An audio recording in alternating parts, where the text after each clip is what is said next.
series session. I'm Denise Silverman, Executive Director of the Wine and Food Foundation, and we also have with us Hillary Weldy, our Senior Director of Events.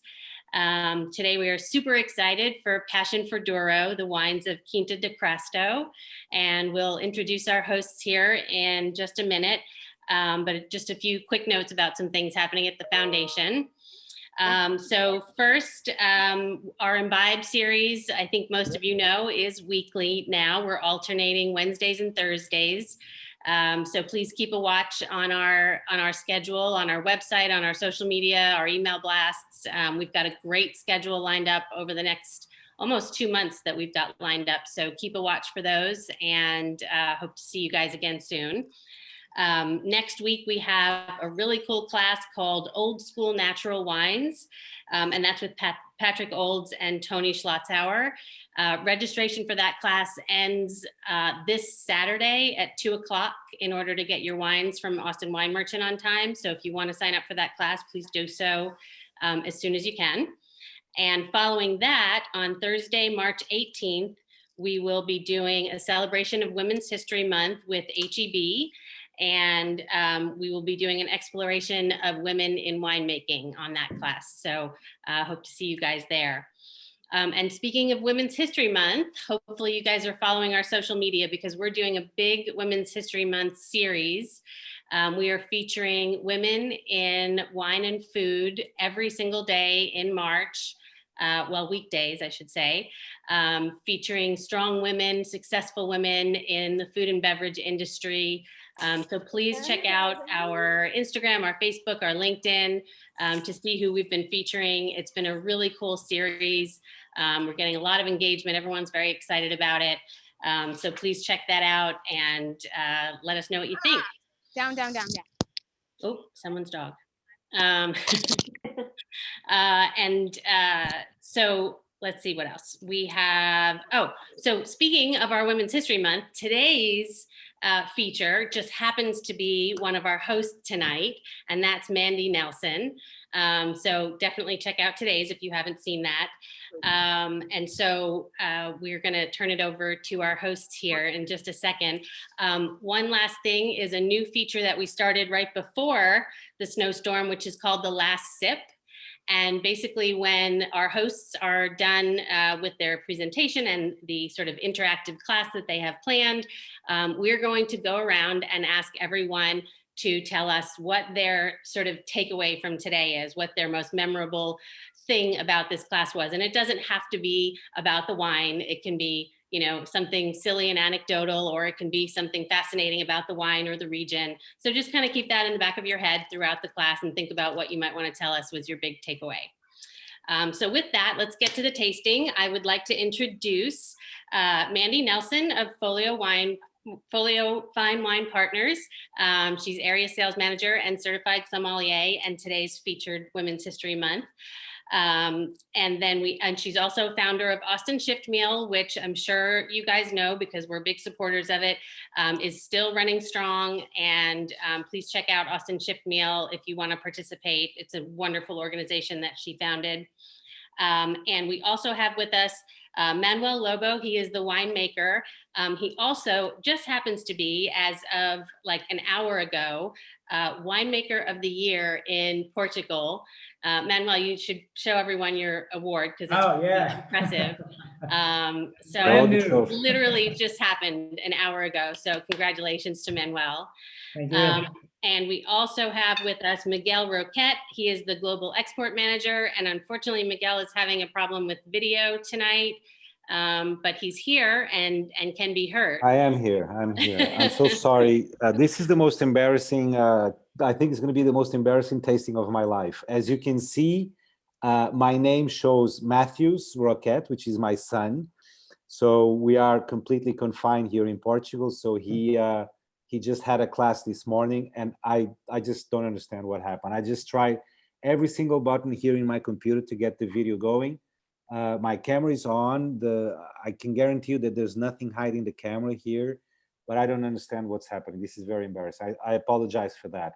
I will keep trying to see if this works, but well, I'm here, and that's the main thing. So welcome everyone. And Great. Denise, thank you so much for having us for this great opportunity. Of And course, we're excited well, to have you.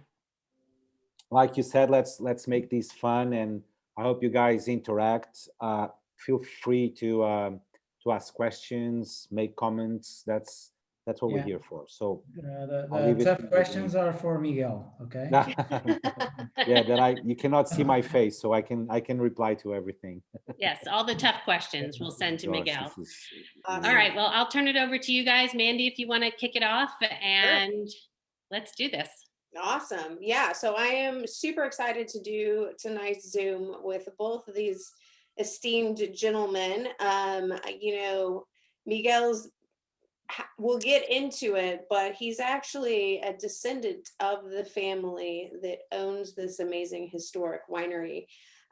This winery goes back to the 1600s.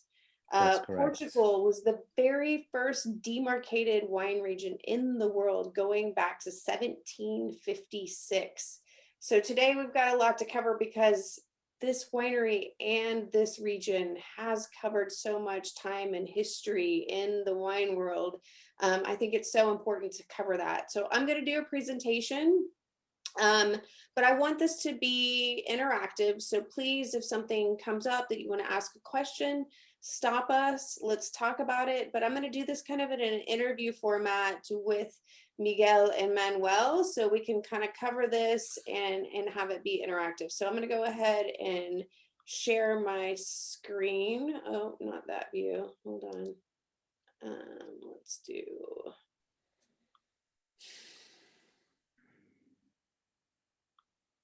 I'm gonna play it from the beginning. All right. Dun, dun, dun. Can everyone see that? Yes. No, Not yet. So I Okay. guess you cannot see me and you cannot. Good Well, time. Let at me, least- oh, you know what? I need to hit share screen. There we go. That's what I need to do. That's it. Well, you guys can see that I already changed my name. So this is an improvement. So we're Oh, getting hey, there look we at go. that. I'm so sorry. There you go. All right. Okay, we're moving up in the world. How about, can you see it now? Yes, perfect. Okay, perfect. So I'm gonna hit play from the start. Okay, y'all can see that, right? And let me Yes. pull up. I don't know if I can see the chat feature in here. So maybe if Denise or Yeah, Hillary I'll keep can. an eye on it. Yeah. Absolutely. Both of us will keep an eye on it and let you know. Okay. Well, because you can't see Miguel, I have included a picture here. So Thank you. that lovely gentleman right there on your right, that is who we have his voice. Yes. Thank you, Mandy. That's very kind of you. Absolutely. So they're going to be our tour guides for our little trip down Portuguese Lane. Very well. Let's go ahead and dive into this amazing wine region with 31 regions here. But I think your winery, in my opinion, is probably the most prestigious wine region in all of Portugal. It's kind of the birthplace of the country. Correct me if I'm wrong, but yeah, you want to go ahead and give us a little bit of background on the region? Yes, sure. Well, as you said, and well, the Douro. Well, we are in the north of Portugal. So Portugal, as you see in the map below here, is this tiny little country at the very end of the Iberian Peninsula. So a very small country, but we have a very big diversity geographically speaking. So we're surrounded by the Atlantic coast, our entire coastline. So we have been connected to the ocean for all our history, fishermen and the discoveries in the 1500s. And we have really a huge diversity geographically speaking. And this is why we have so many different wine regions in Portugal. The Douro is, as Mandy said, and well, it's officially classified as the first demarcated wine region in the world. This happened in 1756 by our King of Portugal. And this was done with the intention to control the trade of wine, and at the time we're talking about port wine, to the United Kingdom. Just for you to have an idea, this demarcation that happened in 1756, this happened 100 years before Bordeaux. There's always a discussion here to say that we are side by side with with Tokai in Hungary. They were also demarcated a couple of years after us, so these would be the two oldest reference.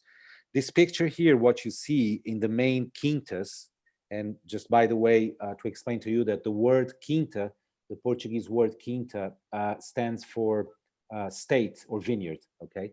And this, what you see here in this picture is this granite stone, which reads the feitoria word, and this is what the best properties and the main properties in the demarcation had this stone to make sure that the boundaries were respected. In terms of history, the Douro, I know you guys talk in acres, we talk in hectares, but roughly in round numbers in the Douro region with the demarcation, we're talking about 250,000 hectares, which would be roughly 250,000. So there will be 1.1 million acres, something like that, total area. I don't know So exactly. 550,000 hectares. Yeah, that would be about that. It's around Yeah, 2.1. That's the. And within this 250,000 hectares, we have approximately 44,000 hectares planted. So round numbers, this will be about 90,000 acres planted. And this is very limited, and this is the size of the Douro. Again, to give you a comparison, if you compare this with Bordeaux, Bordeaux is 3 times bigger, Manuel, something like that, right? I think the, yes. the area in Bordeaux, the area planted in Bordeaux is 3 times bigger. The Douro, so in this map here, you see the boundaries of the region, and the Douro is the river that starts in the very north part of Spain. It runs for about 900 kilometers, and the mouth of the river is in the city of Porto, and thus the connection of the Douro with Porto, which is what we call port, okay? The Douro region is divided in 3 sub-regions. This is a little bit more detailed, but we have 3 sub-regions where the wines are made. And there you go. So you have the lower Corgo, which is a tributary river. You have the Cima Corgo, the upper Corgo. And as you move towards the Spanish border, as you move east, this is known as Upper Douro, or as you read there, Douro Superior. So 3 sub-regions, and where we have most of the properties. The single quintas, or the main states, just for you to have an idea, within this total area planted of roughly 90,000 acres, the majority of this acreage in vines belongs to small farmers, and they have on average less than 1 hectare. This is the reality of the Douro. So the big properties or the big quintas, they are not the majority in the Douro, okay? In the Douro, everything is different. When we talk about the Douro in terms of the wine region, and I don't know if some of you guys had already the chance to visit, but I'm obviously suspicious to say this, but the Douro is, in my opinion, probably one of the most dramatic regions in the world in every sense. When we talk about climate, you read at the end of this slide here that we have 9 months of winter and 3 months of hell. Winter for us in Europe, it's not as cold as you know, Central Europe or northern part of Europe. So how, you know, our winter, our cold winter, we would have you know, 0 Celsius, which will be in Fahrenheit something like I would say minus. I think it would be, no, not minus. Sorry, it would be around 30 degrees, something like that. 32. But sorry. 32. 32, something like that, exactly. And when it comes to summer and to hell, as you read there, we can reach temperatures of about 45 degrees Celsius in the shade. So that's over 110 Fahrenheit in the shade. So this is usually in June, July, and August. Towards September, when we start harvesting, temperatures tend to drop a little bit. But July and August, it's very, very normal for us to get these extreme temperatures. Levels of humidity in the Douro in summer, they don't go up 5%. So it's extremely dry heat. So keep this in mind, okay? There's no humidity. It's a very, very dry heat, okay? It's interesting, this 74 inches of rain in Porto, you can definitely tell Porto. that's closer to the ocean compared Correct. to Douro Superior, which is only getting 17. So that's pretty interesting difference there, dramatic. It's a very good point. And when we talk about rainfall in the Douro Superior or in the Upper Douro, these 17 inches that you see per year, this is very similar to what you get in the Sahara Desert. It's extremely dry. And Manuel will talk about this a little bit later, but in the Upper Douro or Douro Superior, we are forced to irrigate. Without drip irrigation, I think it will be a waste of time to plant vines because the temperatures are very extreme in summer.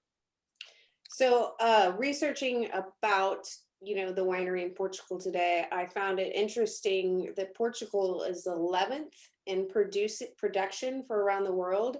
Correct. But in consumption, y'all are number one. We are the champions. My gosh. Bravo. So if you're ready, when you're ready to travel, you're gonna have a good time in Portugal. If you want to party, come to see us. That's the right place. Yes, you're right. Highest consumption per capita in the world, without any doubt. And this is it's culture, it's for our culture. It's about our culture. We do have, as you showed at the very beginning, we have an enormous diversity of wine regions. We have so many different styles of wines, from Vinho Verde to Douro, Dão, Alentejo. We have wines from the Madeira, wines in south of Portugal. So this could be one of the explanations. Awesome. Now going back to talk about the schist. The schist, the soil, exactly. So climate, soil. The soil is also extremely interesting. This is what we call schist, which I think schist. I think you understand, but there's a translation which is how is it, Manuel, that we say sometimes in it's slate? Slate. Yes, slate, correct. Slate. Now, the interesting thing about schist, when you come to the Douro, you will see that this is a very poor soil. But one of the very interesting things, and geographic, when we talk about schist, this is a rock and the subsoil that, without any exception, schist is always in vertical orientation. You never find this rock lying down. So it's layers, it's in thin layers. It's a hard rock, but it breaks quite easily. But without any exception, schist is always vertical. And this is extremely important in terms of wine growing. It's very important in terms of, searching for minerality and for the styles of the wines. So what happens here is, again, when we talk about the 9 months of winter, 3 months of hell, just give you an example, you could have in the Douro 5 weeks of intense rain, non-stop rain. And once the rain stops, in a few hours, the soil will be dry. So the water will penetrate deep to the underground. This is done through the schist. And the same thing obviously happens with the rootstocks of our vines. And this is mainly the composition of the Douro in close to the river and in mid altitudes. When it comes to higher altitudes, Manuel will also talk about this for sure. For the white wines, we have a transition from schist to granite. But the majority, you can consider the Douro, the soil composition is schist. And this is what makes the wines also very different. So that's the soil. This is the picture. This is what we have. Whenever we plant new vines and we have new projects, we all know this. The very first thing to do is to use, an enormous amount of dynamite. We have to blow the rocks. Then we start working with the bulldozers to build the terraces. And once this is done, we start planting. But this is exactly what we call our soil. Believe it or not, it's a bunch of rocks, but that's where you get this unique characteristic and identity for the Douro wines, which is quite impressive. Wow. This is incredible.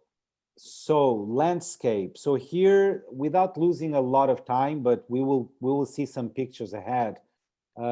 Manuel, the winemaker of the year, which I love to say that now, No, but Manuel uses a great expression, which, when he talks to people and when we're exchanging information with people, he uses this expression that I think it's very interesting. He says, the Douro is a puzzle, and this is exactly what it is. In this picture here, you can see the state down there. I will explain the origin of Crasto a little bit further ahead, but you can see that this is mountain viticulture.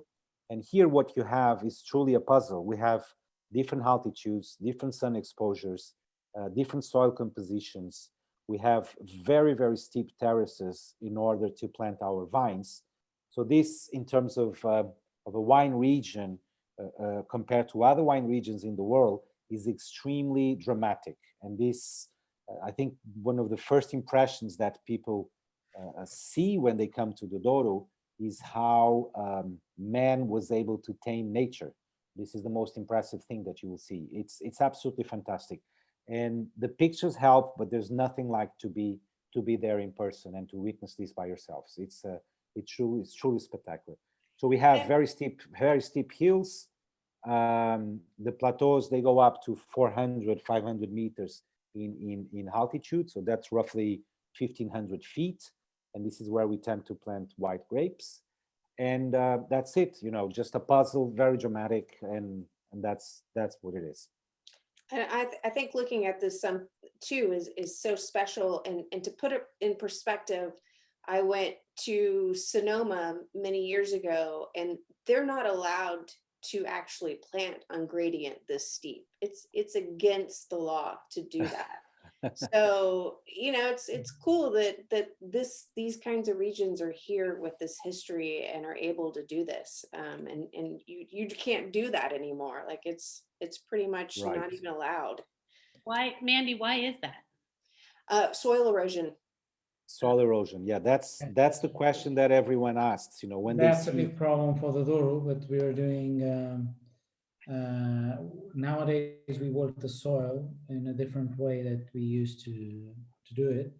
So nowadays what we do is we plant we do cover crops in order to just make sure that we prevent the erosion of the soil. So because mountain viticulture, we need to do this. So we are more eco-friendly, which is our concept, which means that we almost don't use any herbicides. So we cut the grass, the natural grass, and we make sure that we control erosion. So, but it's one of the main problems of the Douro still. So we've been working on that issue since already 15 years. So, but having said that, it's also interesting to say that due to the soil composition, I mean, erosion is indeed a problem that happens.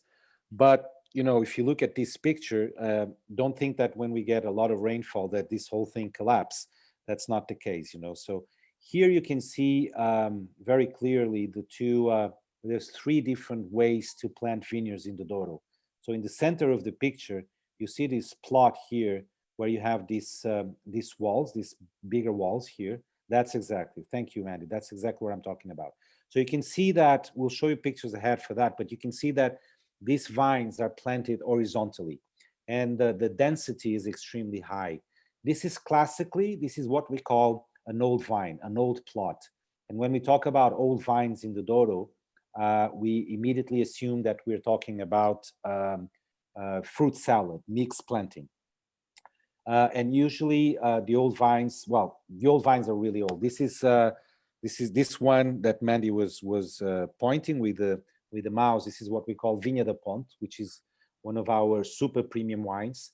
This is a 1.9 hectare plot, and this was planted 100 years ago. And this is the way the vines were planted at the beginning of last century, once phylloxera was controlled in the Douro.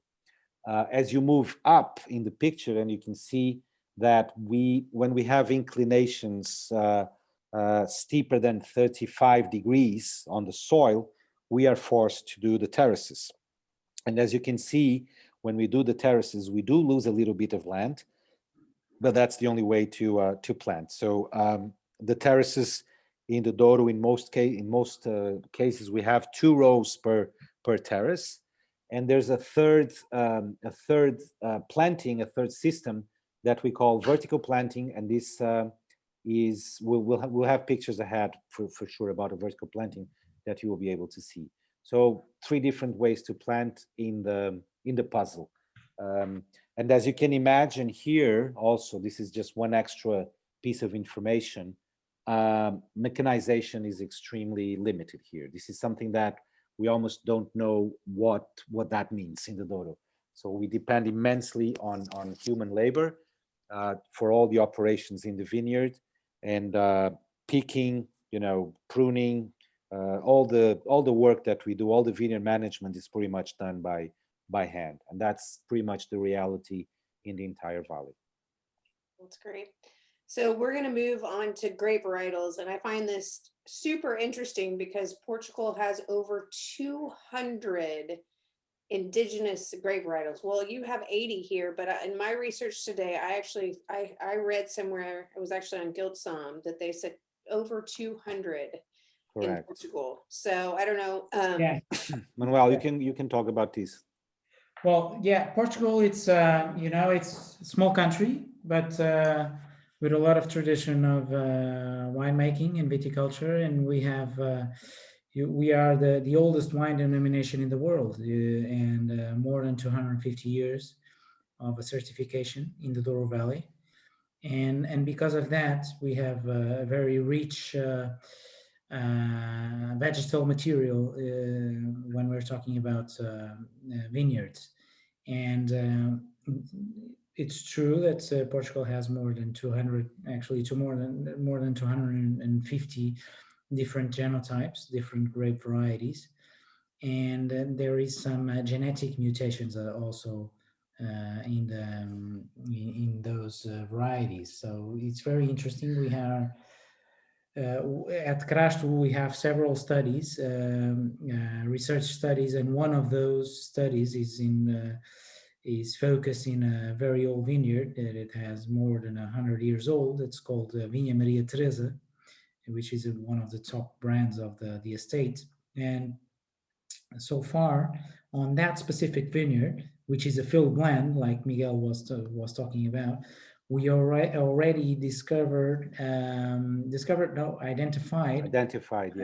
identified 54 different genotypes, which is fantastic. So if you ask me the grape varieties of that vineyard that we vinify separately, it's very difficult to know them by by record, but it's what is incredible. It is a vineyard with more than 100 years old and has so many different grape varieties. So Portugal has this big advantage, which is this identity related with this field blends with old vineyards. But there are some disadvantages also, because it's how do you the first thing that people ask when you drink a wine is, what are the varieties? And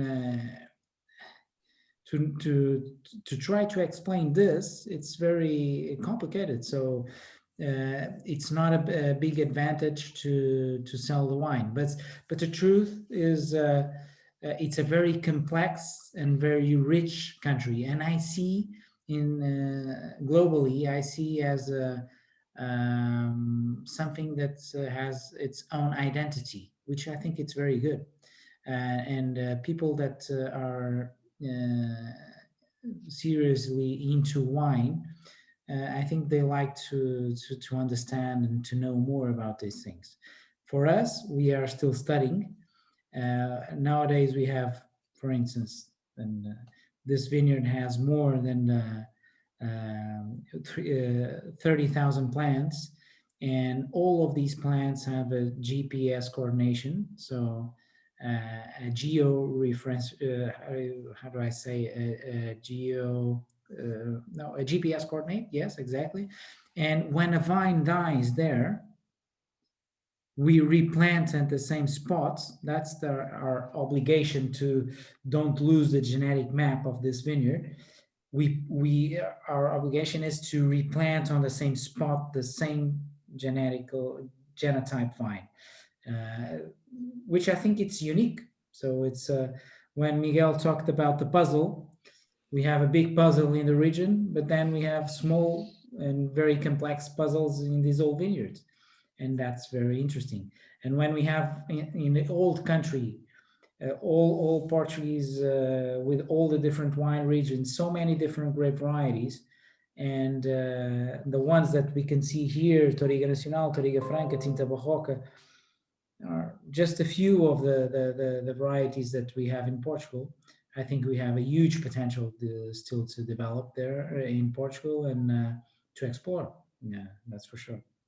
And I'm gonna pause for a second. I think what I forgot to do about 30 minutes ago is tell you guys to pour some of these wines in your glass immediately and start Correct. Good enjoying point. them. So I am so sorry. I'm a bad host.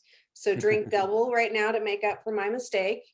But yeah, get some of these Portugal varietals in your glass and start drinking now. That is uber important. Yeah, Thank you, Mandy. I think That's I would suggest to start with a white wine, the Superior 17 white.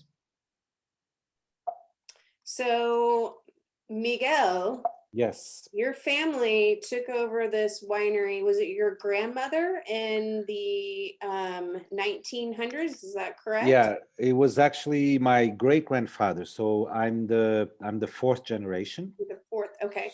So Good. if you, Maddie, can you go back or maybe forward one picture just to show the picture of the state? Sure. Just to share one thing with you that will be very interesting. Wow. Well, maybe go a couple ahead, maybe. Ahead. Sure. Yes, I think there's a good shot ahead that should work well after this. How about that one? Well, well, this is the front gate. So you can see that we have two different dates on the front gate, 1615 and 1918. So 1615, this is the first references for our state, for Quinta do Crasto. So in 2015, we've celebrated our 400-year anniversary, which is quite exciting. And this is something really special. The date 1918, this is when my great-grandfather acquired the property, and it has been in our family now for over a century. Now, the name Crasto, so Quinta, as I have mentioned to you before, this is the Portuguese word for vineyard or state. And the word Crasto, it's a corruption for the Latin castrum, which means a Roman fortress. I think if you can go one more, Mandy, maybe we can see yeah, these are still black and white pictures. I'm sorry about that. This is a bit of the history of the old history of the state. So my sons and my nephews, they are the fifth generation and hopefully they will be in the business. Just for you guys to know, oh, this is a great shot. This is a perfect example. One of the things that we have at Crasto, if you visit the entire Douro Valley, we have this very, very unique strategic geographic situation here. You can see that our state it looks like a little volcano. You see this cone-shaped mountain where we have all the buildings going up. At the very top, we have a very old chapel. And this means that so this picture, we're basically facing south, but that means that we have vineyards facing east, and we also have vineyards facing west.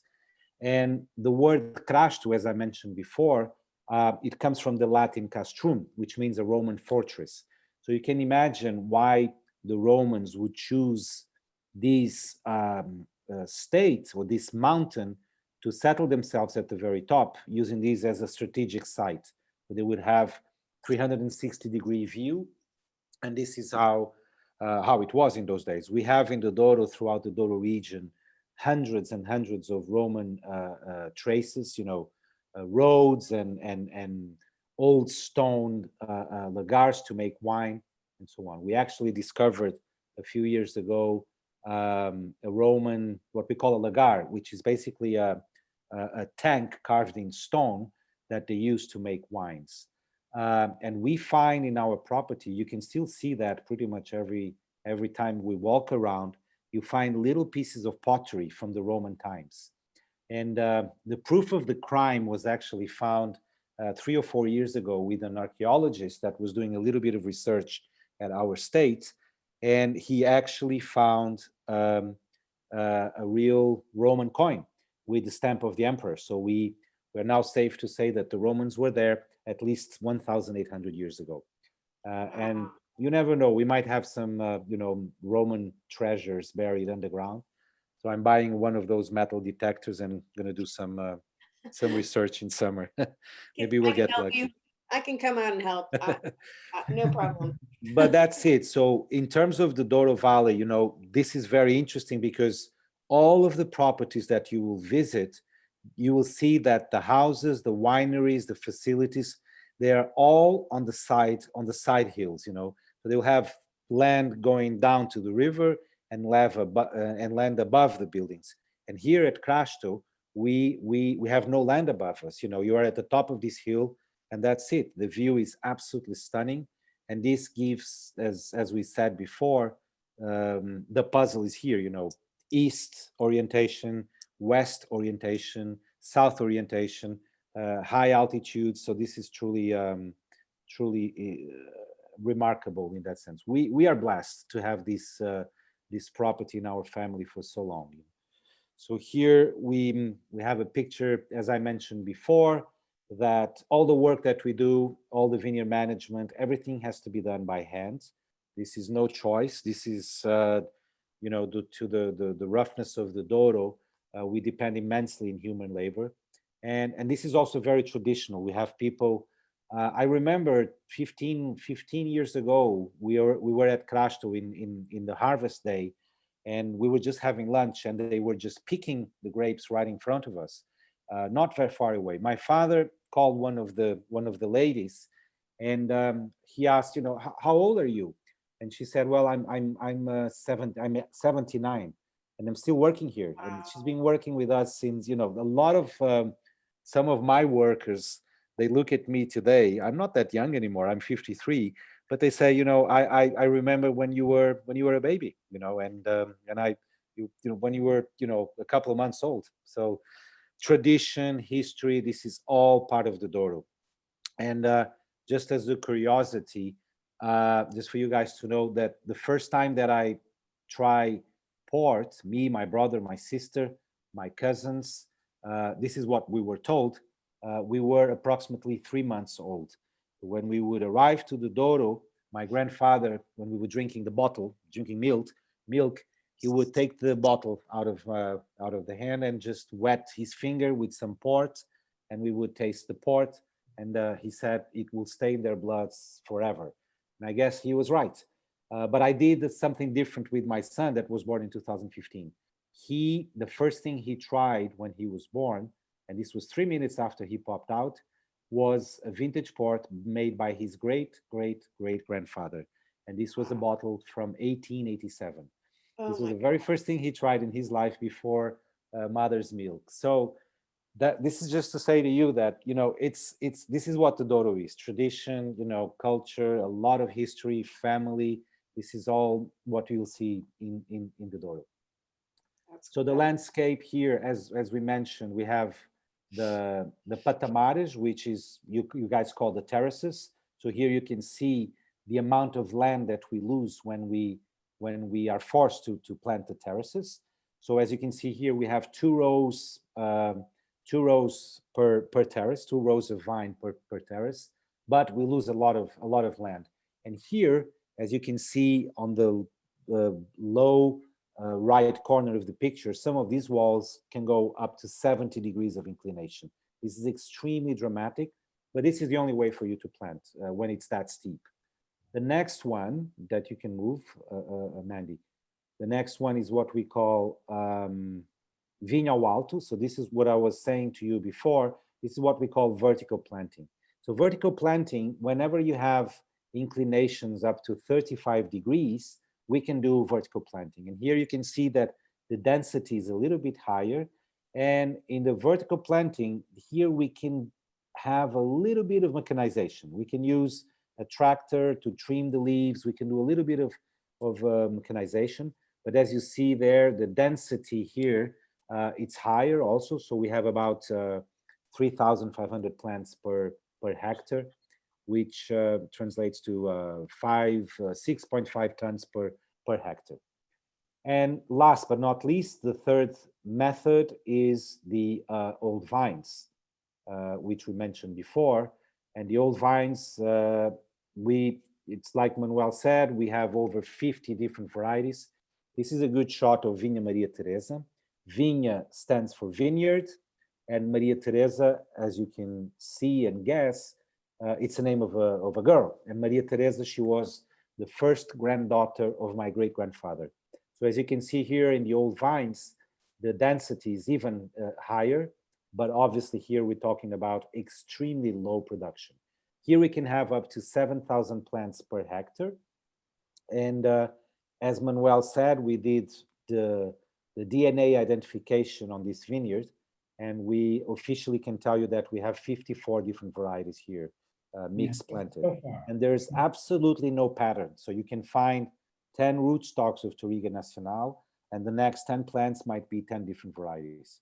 What we want here is to keep this genetic heritage for future generations. Our intention here is to keep this old plot alive for future generations. And this, in an essence, makes an absolutely unique wine. Of course, that winemaking decision here is crucial, but in terms of blending, it's already in the soil, it's in the field. So, and this is really the Douro. This is what the Douro has to offer. Okay, here, just to finalize this this issue here, you can clearly see the terraces in the top part of the picture.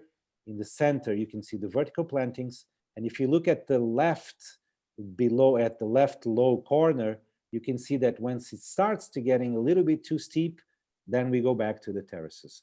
Above the house, this white house to the left and to the right, you can see that higher density, and this is the old vines.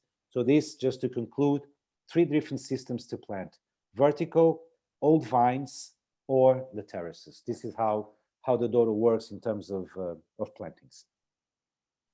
Can I ask you guys to, by the way, those photos are gorgeous, and in the background, we've all been planning our trip to Portugal, so thank you for that. We'll be waiting for you. If we can talk a little bit about the first couple wines that we're Sure, tasting. that makes sense. I know our community is probably plowing through the wines and would love to know a little more about them. Okay, so going through the wines, and the first wine that we have, it's this this white wine, the Burgundy shaped bottle. Okay, and it's what we call the Crasto Superior white wine. So, like Miguel said, we are based in the middle of the Douro, where is Quinta do Crasto, and since the year 2000, we bought a piece of wild lands in the upper Douro, what we call the Douro Superior. And like we say, it's Crasto Superior. So it's the wine that naturally comes from up there. So it's a very wild and dry region, but we have the altitude as well. So if we go high to the top of the hill, we change from the schist or the slate soil to granite soil. And that's very interesting because with the granite soil, we can reach a different level of freshness and minerality. And so we planted some vineyards, some white vineyards there, and varieties that have good acidity and they work well in the Douro. So this specifically white wine, what we're having, it's the Crasto Superior 2017. 17 was a very, very hot year, but a hot year in the Douro means that in high altitude vineyards we can also have a very rich and crispy acidity. So this wine represents what it's a 2 variety blend, so it's 60% Vinhozinho Vinhozinho, very difficult name to spell, but a Portuguese grape variety, and with a very small berry and very citric. The aromas are very citric and very good acidity as well, and very good texture. So it's a very fine wine that comes from Vinhozinho. And then it's Verdelho. Verdelho, it's a little bit different, the genotype of the variety, because it's a Portuguese grape variety, but it's quite similar to Verdejo. Verdejo, it's a variety that there is very common in Rueda, which is in Spain, and gives you a little bit of more mouth-filling tropical fruit and good texture as well. So this wine is the burgundy-shaped bottle is there because the wine is we believe it's very close to well, in a very modest way, to a burgundy style of wine, which is a very clean and with very good acidity and with very fine texture, and also very nice oak integration. So the wine ages 6 months in French oak, 50% new and 50% used. And there is a little bit of there is some barrels. These barrels are 225 liters.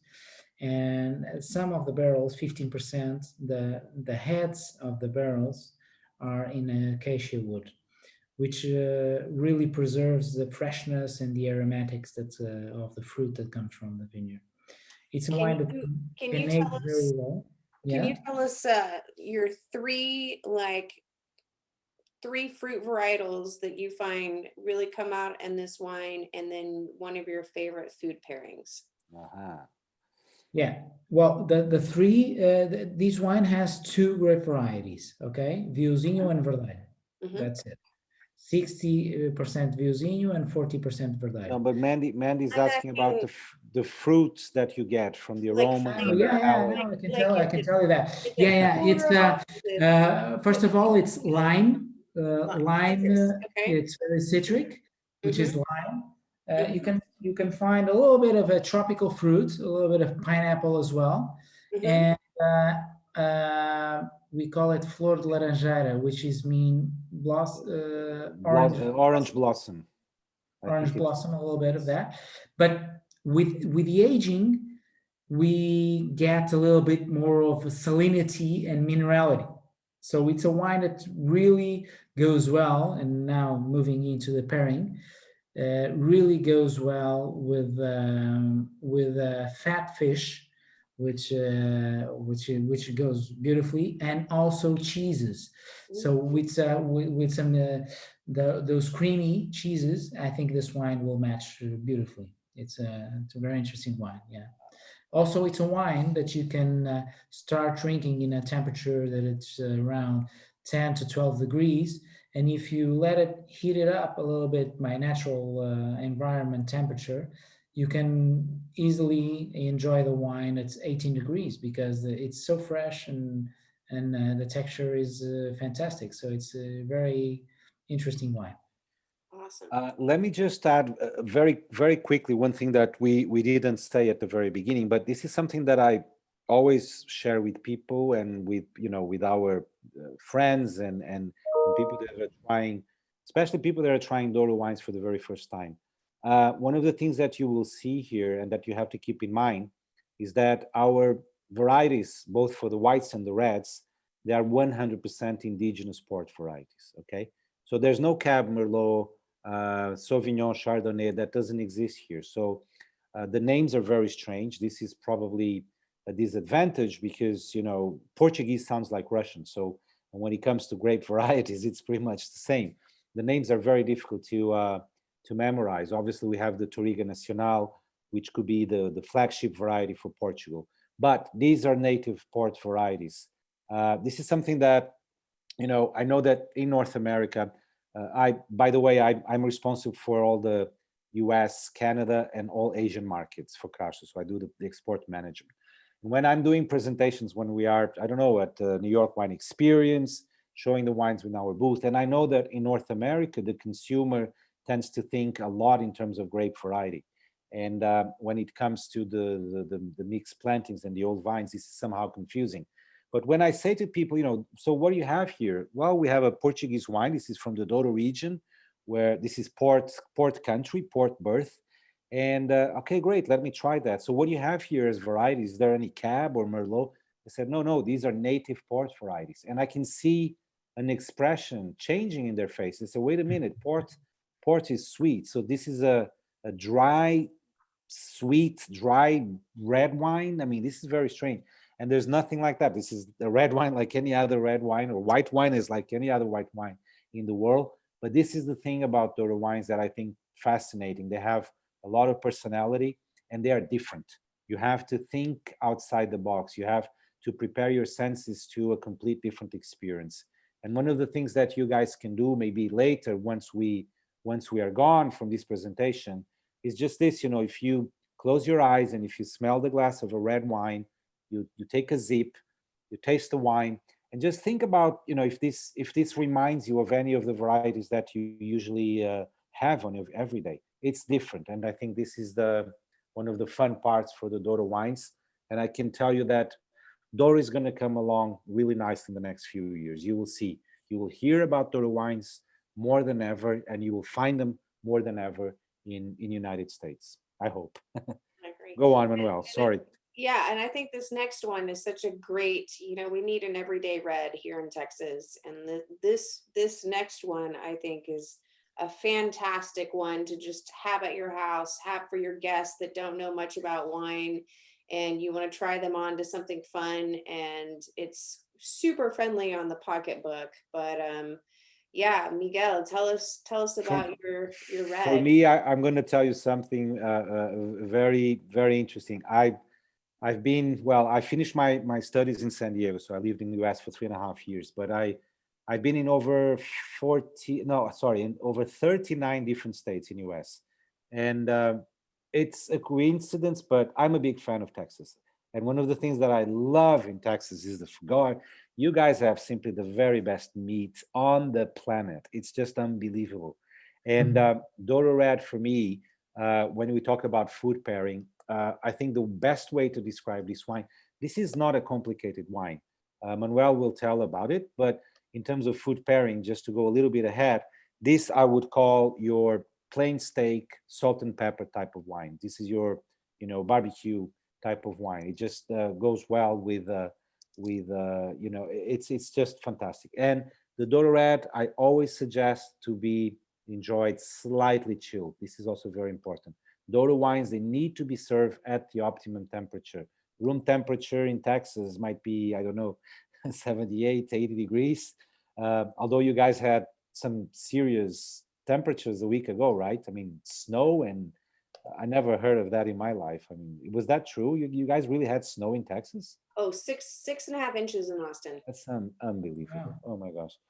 But anyway, Manuel, go through the Douro Red just for Yeah. So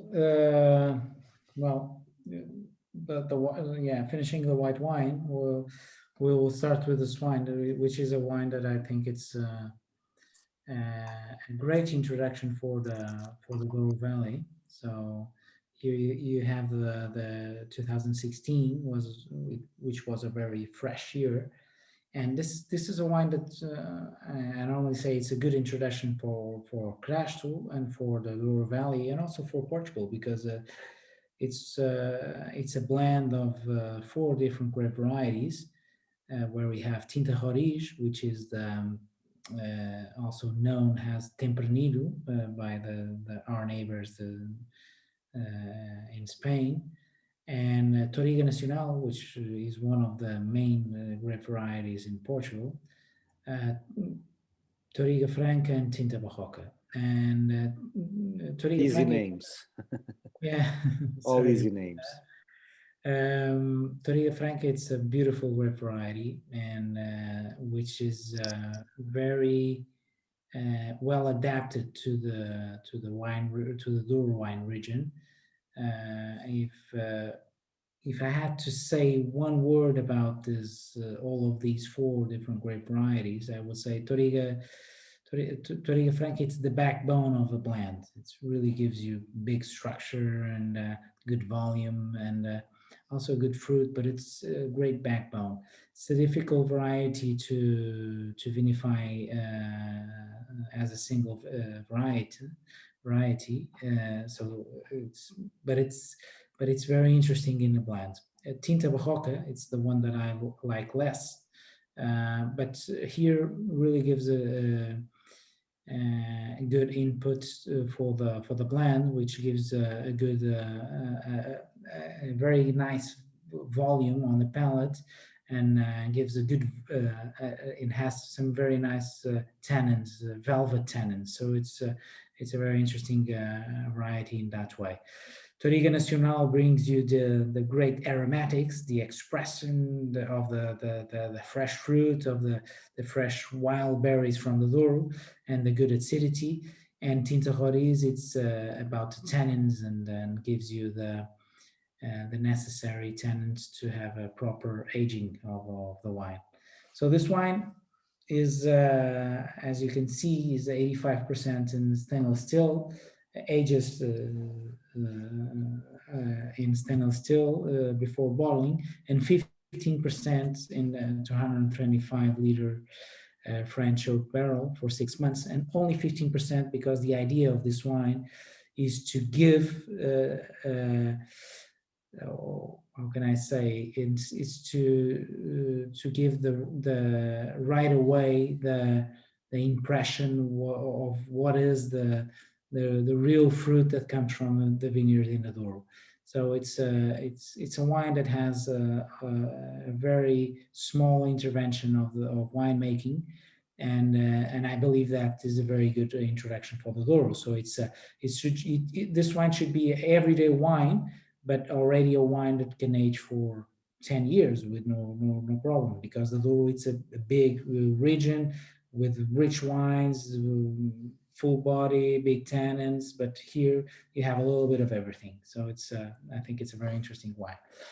And the next one, I got the stats wrong on this. So can you go ahead and talk about the superior? I wrote the wrong information in there. I just cut and paste and didn't correct that from the last no line. worries. And we Yeah. are getting close on time, so sorry. I know we're running over, so if anyone has to jump off at 7, I apologize, but let's try and get through these 2 wines pretty quickly. Okay. And then So Crasto Superior, along with a white wine, so as you can see, burgundy shaped bottles as well, because they come from the same region, the Upper Douro region, the Douro Superior region, as I told you. This is a more serious wine than the red than Crasto Red. So what we have here is different grape varieties. We have the same 3 grape varieties: Tinta Roriz, Touriga Nacional, and Touriga Franca, and we don't have any Tinta Barroca here.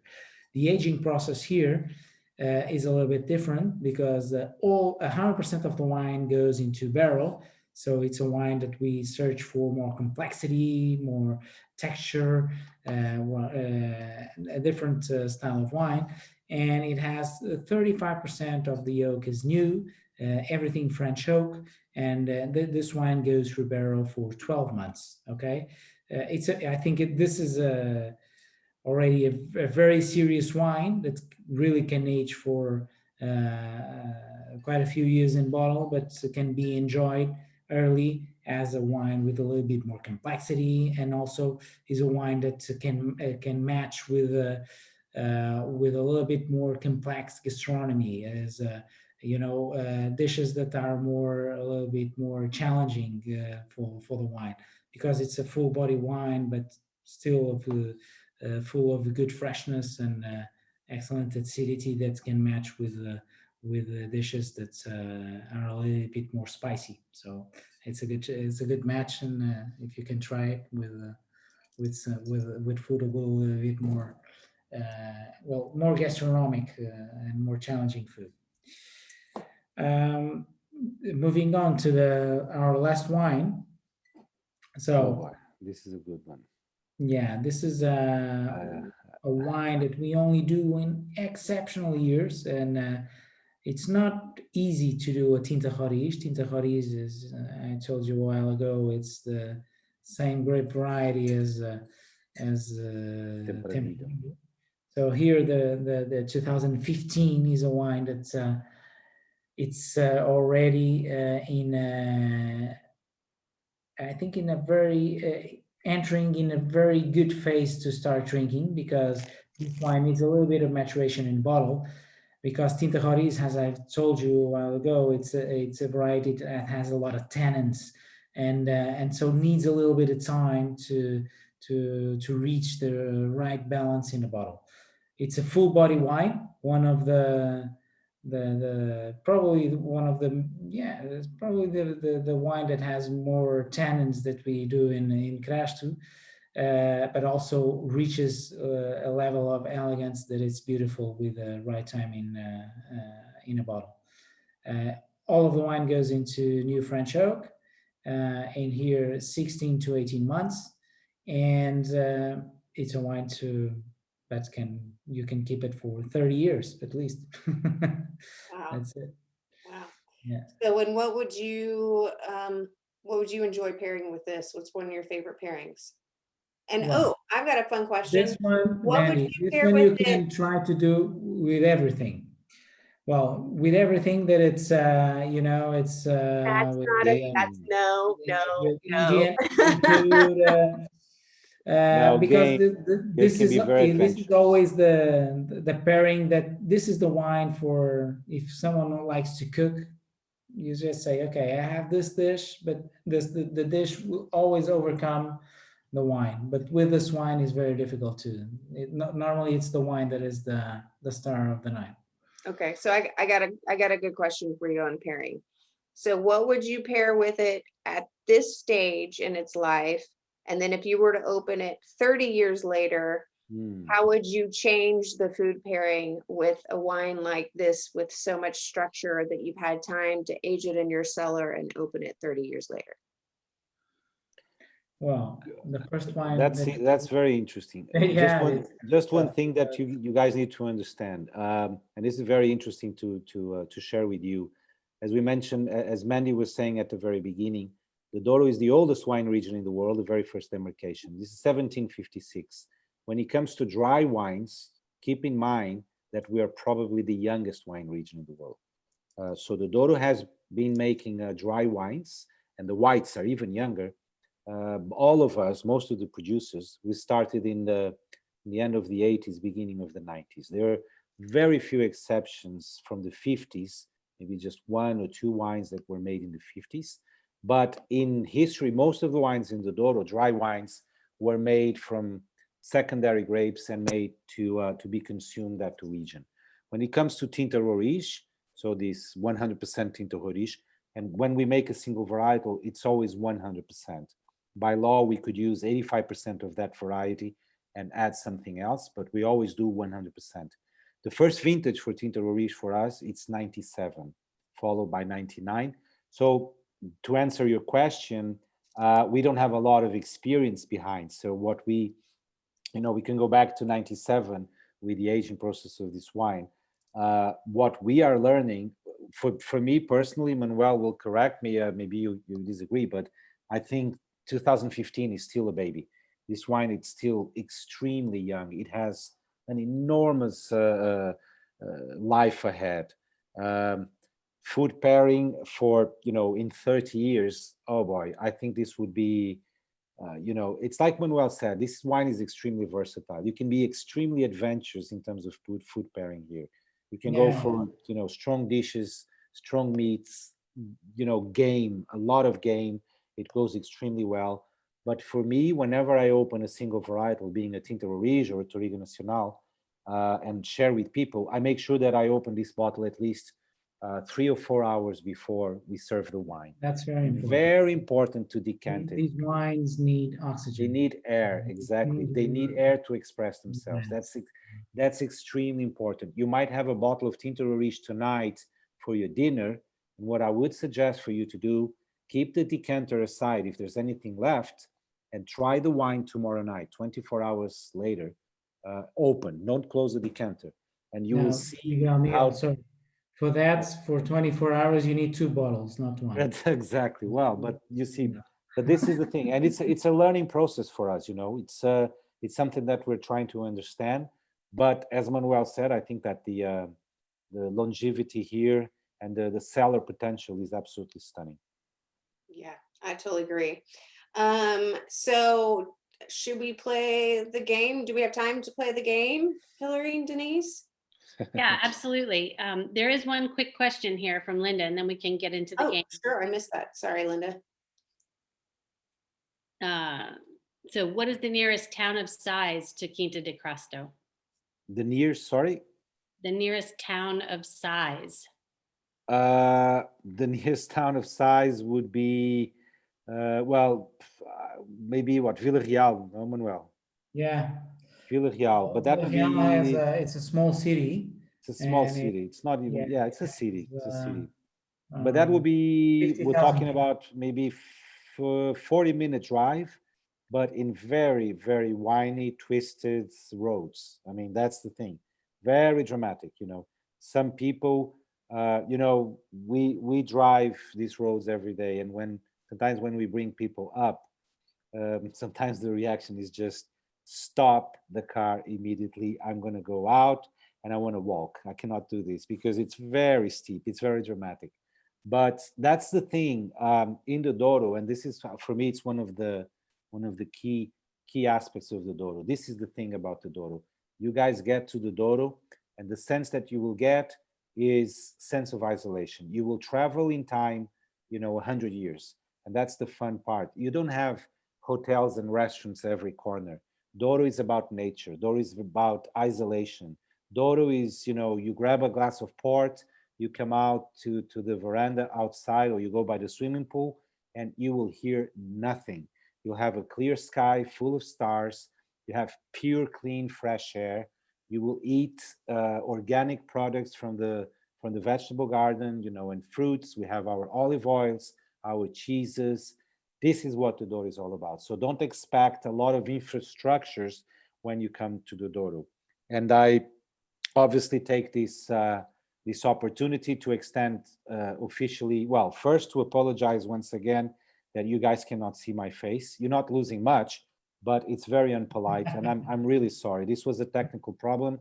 I kept trying every single button here. It doesn't work, but this is the way it is. I'm sorry for that. But I want to officially extend an What does invitation legs look like? for you guys, when travel is allowed again, and if you guys happen to be in Europe, Portugal, we're close to everywhere in Europe. We are 1 hour from Paris, 2 hours from London, 3 hours from the furthest place in Europe.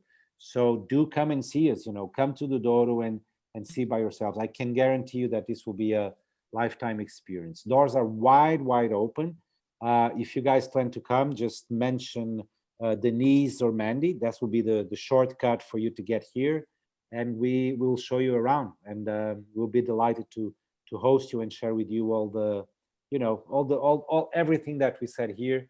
You will see that it's true, that it's not just blah blah blah from every winemaker, although he's the winemaker here.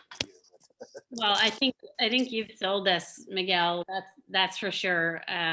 So we'll close this out with the last sip, which is our new little feature to close out our classes and ask you all what is your biggest takeaway from tonight. And again, it can be about the wine, about the region, or just some funny little tidbit you learned tonight. And I'm going to start off by saying that Portugal's always been high on my list in Europe, and I have not been there yet. And I think this class just sort of sealed the deal for me, hearing what you've said, Miguel and Manuel, about the region, and also our community who has been there, especially the comment about it being the best value in Europe with outstanding food and wine. So for me, that's my big takeaway, and I'm looking forward to planning my trip. Hillary, do you have any big takeaways from tonight for the last sip? Well, I was just transported by all the photos, and I was just like imagining myself there next to the pool out there. So, I mean, I would love to go to Portugal. I hope to get there someday. I've not been either. And then I also loved the story about the people that work at the vineyard and how, you know, some people have worked there for generations and how it's a real family, and that was just lovely. So those were my two. Doors are wide open. Thank you. Mhm. Anyone else? Liz and Eric, Greg and Mary, Jeff and Tony, who else? We Anyone? can go. We can absolutely go. Oh, yeah. First of all, Manuel, I don't know if you're in Douro right now, but if you are, thanks for talking to us at 1 a.m. Right? Like, They are. Absolutely. It's a pleasure. It's a pleasure. It's a pleasure. It's a pleasure. But we've actually been to Quinta de Crasto, and it was phenomenal. We bought a Beautiful. case, Right. brought it Fantastic. back. The Douro is so gorgeous, and we've been to Portugal several times since. We loved it so much. We bought a place there. However, Fantastic. hilariously, Wow. we bought it, wait for it, February 2020. You think we've been back? No. But it's waiting for us. Portugal How long is ago? so How long ago were you there? gorgeous. Do you remember when you were at Crasto? How long ago was that? 2016, I believe. 2016, and then we 16. went back again to Lisboa in 18 and 19. Fantastic. Excellent. Well, you And- gotta come back. You gotta come back. We're We gonna come love it. back. The wine and food Fantastic. there, and To come back, yeah. into for sure. what 30 countries, but you got them all beat, man. Portugal is the Seafood bomb.com, and and this is the fish. place to go, people. Portugal Thank is it. you. So Thank you so much. Thank you so Thank you much. so much. setting Thank this up, you. Denise, it was phenomenal, and thank you, Mandy, and thank you, Manuel. It's just Thank you so fabulous. Miguel, and, yeah. yeah, we loved it. Thank you. Thank you. Thank you. We'll wait for you. Who So else? I think that our last class with the organization was the Madeira class. I don't know, it's like 2 or 3 years ago. Yeah, And we uh-huh. fell in love with Portugal at that point and just want to go to Madeira. But now we have to add this to our list. So it's a definitely must for us, and probably be there in the fall. Also very steep, Madeira, but I think the Douro will be slightly different. You will see, but but also very, very steep for sure. I Very think dramatic. It's worth it to go to both places. Yeah, because of Absolutely. that, it's a beautiful But that is gorgeous, gorgeous, place as well. gorgeous. Gorgeous, yeah. Well, we hope you'll come back in less than 2 or 3 years, Liz and Eric. And I can joke with them because Liz and I go way back working together. Eric is our financial planner. So come back soon, please. Who else? Absolutely. Who else do we have? Jeff and Tony, what's your takeaway tonight? Yeah, well, I typed a message, but I don't know that Miguel can see it if he doesn't have video. I don't know if he can see it. But the message was, and Jeff wanted to make sure it came from me, not him, because it's his computer. But we loved your voice. Fantastic. Thank So you. we couldn't see you. We were mesmerized by your voice. So thank you. Oh, fantastic, fantastic, fantastic. Well, and from my side, I also want to tell you that, it's been too long now that I haven't been on the plane, and I'm counting the days to join Mandi in Texas and work the market. I know Texas well. I've been pretty much in every single city there. I always have a ton of fun, fantastic people. The reception is always the warmest ever. Seriously, I'm not saying that because you guys are in Texas. Texas is just, I love it. I don't know. It's just, there's something about Texas that it's just, you're relaxed. You just, lose and relax, and you have great food, fantastic weather, The only thing I complain a little bit is the air conditioning. It's boiling on the street, and whenever we get into a hotel or a restaurant, I get sick. It's just way too cold. I mean, that's the only thing that I would say about Texas. Everything else, spot on and fantastic. We'll see what we can do about that, Miguel. No worries. But I hope to be working the market very soon, and who knows, maybe I'll get to meet some of you guys face to face and share the wines again. But if not, again, the invitation is on. It's open. Come and see us, and we'll be delighted to host you and to have you with us. Absolutely. Anyone else before we sign off? Any final thoughts? Takeaways? Well, we're glad you were all here and stuck with us. And thank you, Miguel and Manuel. Congratulations. And Mandi, thank you. This was amazing. Hope we can do this again soon. And thank you all for joining us, and hope to see you at another Imbibe class real soon. Thank you, guys. Thank you. Obrigado. Very best. Obrigado. Keep well and safe, and enjoy and drink up. Awesome. Cheers, everyone. Thank you. Stay safe. Thank you. Bye. Take care. All And the best. congratulations again on the award. Yes, Thank you so that much. Thank you so Yeah. much. well done, Manuel. We're very proud. Thank you. Fantastic. Proud to be drinking. For the team. It's for the team. Thank you, guys. Which one? Thanks. Cheers. Thanks a lot. Thank Take you. good care. Bye-bye. Cheers. Stay safe all.